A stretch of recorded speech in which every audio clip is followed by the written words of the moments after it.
ازيكم يا بنات؟ عاملين ايه؟ يا رب تكونوا بخير. تعالوا النهارده نعمل مع بعض شويه افكار يا رب تعجبكم. لو بتمسحي المروحه وبتتعبك كده، فهاتي المساحه اللي زي دي بتاعه الحيطان او بتاعه الارضيات، وهتحاولي ان انتي تثبتي المروحه، تضغطي عليها كده لفوق وانتي بتمسحيها وتسحبي لبره، هتنضف وتبقى كويسه جدا معاكي. حاجة كمان، لو انت جايبة اي هدوم جديدة، عباية جديدة، اسدال، طرحة، جيبة، اي حاجة جديدة ومقلقة ان اللون بتاعها ينزل ويلون مع بعضه كده وما يبقاش كويس والالوان تختلط ببعض، اي طبق هتحطي فيه نص كوباية خل، والمية ما تكونش كتير قوي، وشوية ملح. اهم حاجة تحطي ملح علشان الخل والملح هيثبتوا اللون معاك كويس جدا وهيحافظوا على الالوان، مش هيخلوها تيجي على بعضها. هتحاولي تحطي الحاجة اللي انت هتبليها تخليها تشرب المية كلها، مش عايزة مية كتير، انا عايزاها يا دوب كده تتشرب الحاجة اللي انت بلاها كلها. ايوه، نفس كمية المية دي كده، انا مش عايزاها اكتر من كده، والالوان هتثبت وهتبقى تحفة، جربيها.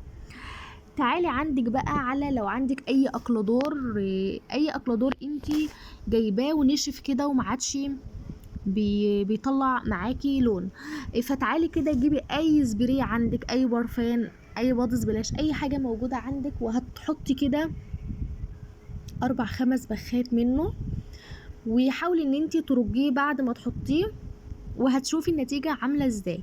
لو وصلتي معايا لحد هنا في الفيديو، ما تنسيش تصلي على النبي عليه افضل الصلاة والسلام علشان ناخد الثواب مع بعض. ابدأي بقى ان انت حطي، هيحط معاكي كويس جدا، لان بيبقى البرفانات والحاجات دي فيها كحول، والكحول بيخف الاكلادور شويه، يعني هيفكه، مش هيبقى جامد.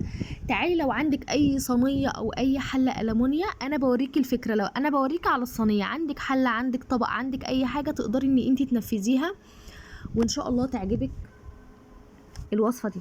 تعالي كده هات شويه ملح وافركي بالمنديل بقماشه، اي حاجه عندك، افركي الصينيه كويس جدا، هتلاقي لون ازرق كده بيطلع، فاحنا مش عايزين اللون ده خالص، عايزين اللون ده يختفي، وكمان هتلمعي الصينيه لمعه مفيش بعد كده.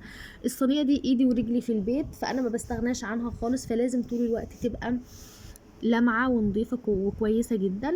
انا حطيت نقطتين خل، الخل كمان حلو قوي في التلميع، هيلمع الصينيه معايا جدا، وهيخرج كده اللون اللي انتوا عارفينه، اللي هو بيبقى زي لون الرصاص كده، ايوه زي ما انا وريتكم في الفيديو كده، فهيخرج اللون ده، مش هيخليه في الصينيه بعد كده خالص. جربيها واعتمديها، ان شاء الله تعجبك، وهتشوفي اللمعه. دلوقتي هغسل الصينيه معاكم وهوريكم اللمعه عامله ازاي. عايزه اقول لكم ان الصينيه معايا من يعني 7 8 سنين كده، والصينيه دي موجوده، انا ما بستغناش عنها خالص.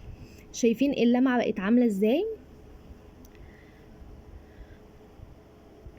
هتديكوا لمعة تحفة. لو وصلتي معايا لحد هنا في الفيديو، ما تنسيش تعملي لي لايك وتنوريني وتشتركي بالقناة وتفعلي الجرس علشان اي حاجة انا بنزلها تقدري انك تشوفيها.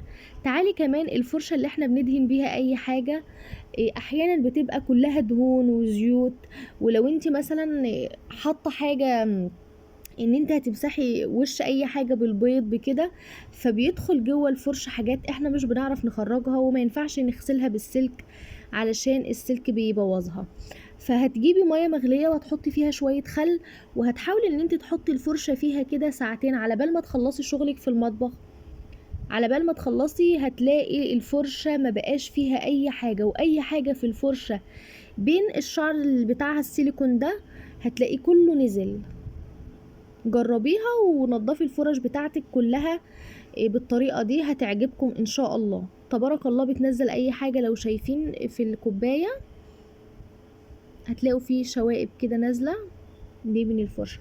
تعالي لو عندك اي شنطة او اي بوك، اي بروتوفيه كده موجود عندك في البيت، والسوستة بتاعته اتقطمت وانتي خارجة او مستعجلة او كده، ومعاكي حظاظة او اسورة، اي حاجة من اللي بتتلبس في الايد يكون ليها استك كده بيدي مط علشان تقدري تربطيه، هتدخليها في السوستة بكل سهولة، وتقدري ان انت تربطيها جامد في السوستة علشان تساعدك انك تفتحي وتقفلي بكل سهولة وما تتعبيش. لو السوستة من غير دي، بصراحة البوك او الشنطة بتترمي، ما بيبقاش ليها اي لازمة. فاعتمديها ان شاء الله تعجبك، وبتتفتح بكل سهولة. تقدري بقى تقصي الاستك اللي هو الصغير اللي تحت ده، تقدري ان انت تقصي الحتة الزيادة دي. قص دي بقى ايه بالمقص كده وهتبقى سهلة معاكي وشكلها جميل وشكلها شيك جدا. اعتمدوها ان شاء الله تعجبكم. تعالي كده لو عندك درج المطبخ بتاعك فيه اكياس كتير وتحسي انه لابخ الدنيا كده على الفاضي والاكياس كتير جدا، تعالي اقولك هنرتبها ازاي ونخليها ما تاخدش اي مكان خالص معانا. هتجيبي الاكياس وهنفردها كده زي ما انا هفرد معاكم دلوقتي، وهقول لكم هنعمل فيها ايه. طبعا احنا ما بنستغناش عن الاكياس دي خالص، اعزكم الله. ممكن نحط فيها اي زبالة جنبنا كده واحنا شغالين، إيه تحط فيها اي حاجة انت محتاجاها، فاحنا ما بنستغناش عنها بصراحة. فانا هحاول ان انا لمهم كده في كيس وما ياخدوش مكان وما يبهدلوش الدنيا، ويبقى شكلهم لطيف كده. حطيتهم لفتهم وهحطهم في كيس اللي هو زي كيس بتاع التلاجة اللي هو بتاع اللبن والحاجات دي، بحيث ان هو يلم الاكياس في بعض. انا كده اكون خلصت الفيديو. لو عجبكم ما تنسوش تعملوا لي لايك.